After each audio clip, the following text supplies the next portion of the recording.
Bonjour, bonjour, j'espère que tu vas bien. Je te souhaite la bienvenue sur le podcast Au rythme de nos astres. Alors aujourd'hui, nous allons parler de l'équinoxe de printemps ou de l'entrée du soleil dans le signe du bélier qui aura lieu le 20 mars 2023 à 22h24 minutes et 26 secondes, heure française, ou 21h24 en temps universel. Alors l'équinoxe de printemps, enfin en tout cas l'équinoxe, pour en avoir fait plusieurs vidéos sur YouTube, vous le savez à présent, l'équinoxe, c'est le moment où la durée du jour est égale à la durée de la nuit. C'est une période qui annonce un changement de saison. On passe donc de l'hiver au printemps. C'est un symbole de renaissance, de renouveau. C'est le passage d'un état à un autre. On sort de l'ombre avec l'hiver pour entrer dans la lumière avec le printemps.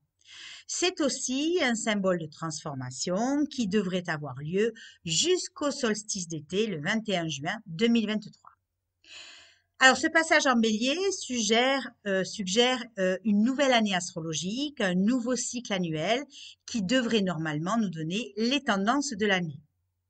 Ainsi, avec le soleil dans le signe des béliers, eh bien, il y a une volonté, un désir de renaître, de progresser, d'agir, de s'exprimer, d'initier de nouveaux projets, de se prendre en main et de se libérer de tout ce qui, pendant le solstice d'hiver, entravait notre évolution.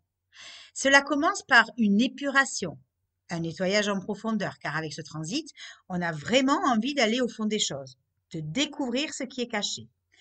Cela nous permet aussi ça nous révèle plutôt des crises intérieures autant que des transformations inconscientes. Sous la maîtrise de Pluton, eh bien, cela nous laisse ressortir une certaine noirceur, celle que l'on ne veut pas voir et que l'on a enfouie désespérément sous le couvercle. On peut donc avoir à lutter et à combattre contre l'autre, l'ennemi, le guerrier, autant qu'envers soi-même. C'est aussi ce soleil en bélier, il est aussi sous la maîtrise de Mars. Ce qui veut dire qu'il est temps pour nous de prendre conscience de nos propres guerres intérieures, celles qui nous envahissent, qui nous propulsent, qui nous transportent vers des états émotionnels de colère, d'agressivité, de violence, de manipulation, de chantage, de possessivité, de jalousie.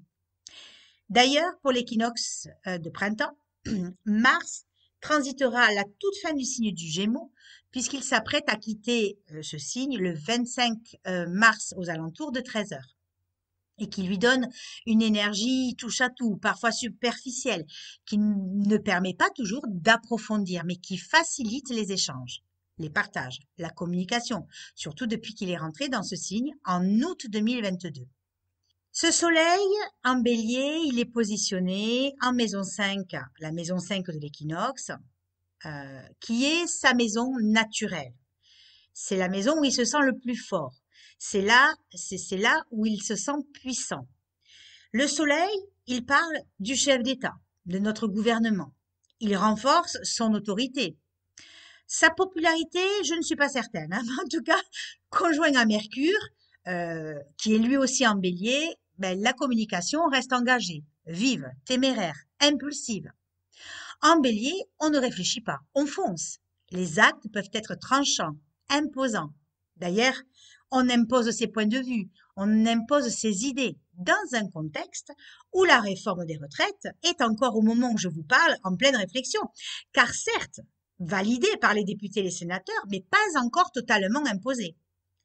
D'ailleurs, le 49.3 pèse toujours sur nos épaules avec ces énergies béliers qui foncent. Il ne faudrait pas qu'ils essayent de tout passer en force. En tout cas, avec Neptune qui est également conjoint à Soleil et à Mercure, peut-être allons-nous être ensorcelés, manipulés, embrouillés par un discours qui tend plus à nous voiler la face qu'à nous présenter les dessous du décor. En tout cas, si cela passe, Mars sera toujours en dissonance au Soleil jusqu'au 25 mars en Gémeaux et jusqu'au 5 avril avec Mars en Cancer. Ce qui risque dans un premier temps d'être assez fouillis ou de partir dans tous les sens, et par la suite d'être un peu plus costaud, un peu plus ancré, parce que les familles touchées n'y verront là qu'un sentiment de dégoût, de stupéfaction, pouvant de ce fait engendrer des complications, des incidents, de la violence. En tout cas, générer des influences hostiles parce que le peuple qui est représenté par la Lune en Poisson se trouve lui aussi en dissonance avec ce Mars en Gémeaux, pour cet équinoxe en tout cas. Alors il ne faut pas qu'on oublie que le signe du Gémeaux, qui est quand même en analogie avec la maison 3, parle aussi de l'entourage. Et ce n'est pas étonnant si, au gouvernement, ceux qui veulent imposer trouvent sur leur chemin d'autres qui veulent les contrer. Il y a ici une guéguerre à huis clos dont l'ascendant de l'équinoxe, qui se trouve en Scorpion, peut déjà se régaler, parce qu'avec lui, on a déjà réfléchi à cela depuis très longtemps. Ce qui survient est prémédité dans un but intéressé. À l'inverse du Bélier, vous voyez, qui agit impulsivement. Cela nous laisse présager qu'en Scorpion, l'énergie est à la persistance et que les buts qui sont longuement pensés et réfléchis depuis très longtemps risquent d'être poursuivis jusqu'au bout et par tous les moyens, quoi qu'il en coûte.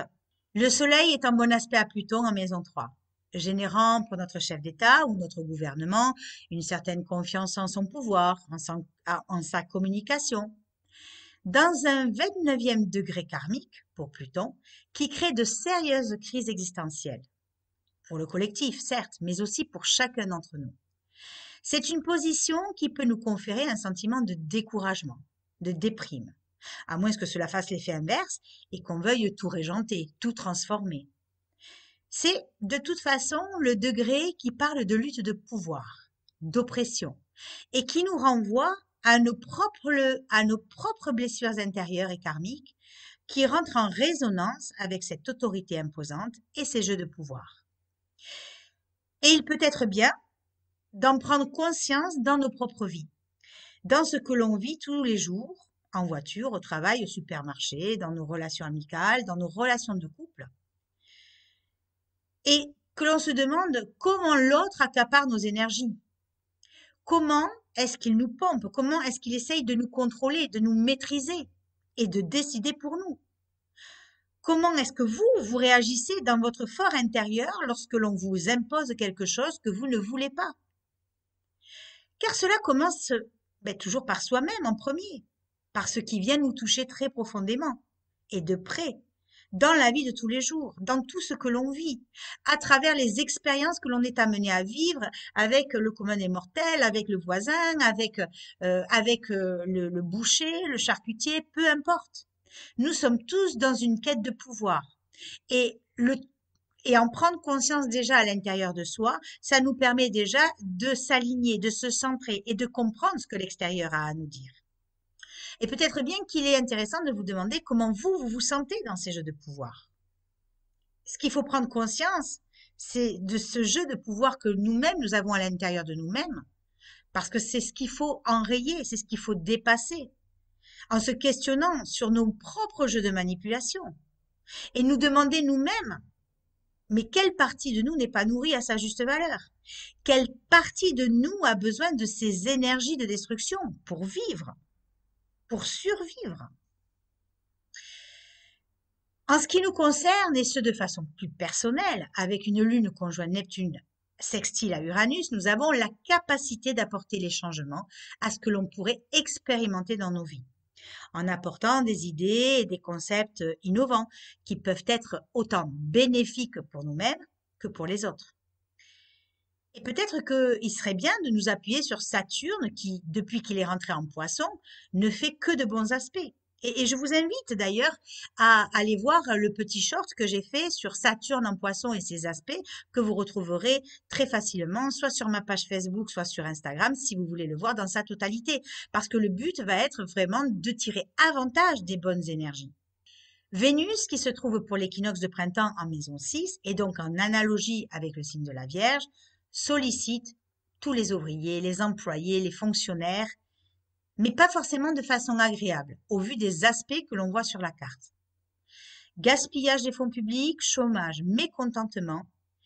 La période devrait être à l'entente cordiale, à l'harmonie. En tout cas, c'est ce que Vénus conjoint le Nord semble nous dire, nous demandant d'aller vers plus de paix intérieure et de mieux-être.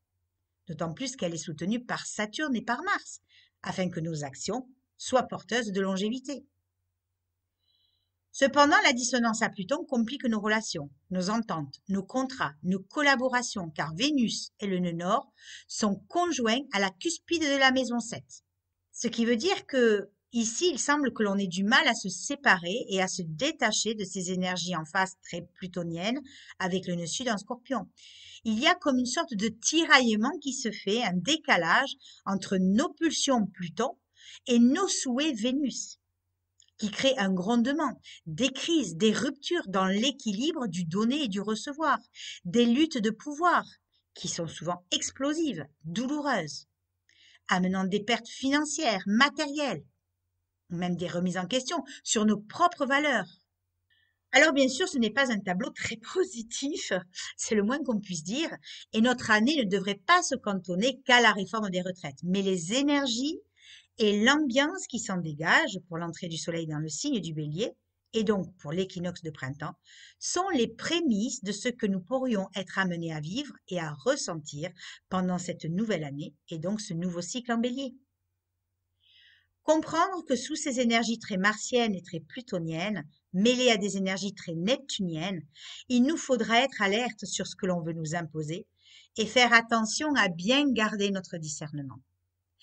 Nous risquerions d'en avoir grand besoin car les énergies sont aux manœuvres et aux actions souterraines. À toi qui viens de m'écouter, je te remercie de toute l'attention que tu as eue et de toute l'attention que tu portes à ce podcast. N'hésite pas à t'abonner à Spotify parce que c'est gratuit, à évoluer ce podcast, à le liker, à le commenter, quel que soit le support que tu utilises, quel que soit le support où tu l'écoutes. Et puis, si tu as un peu de temps, tu peux aussi répondre au petit sondage que j'ai fait sur Spotify pour savoir quel sujet tu aimerais que l'on aborde. Je te remercie et je te dis à très bientôt.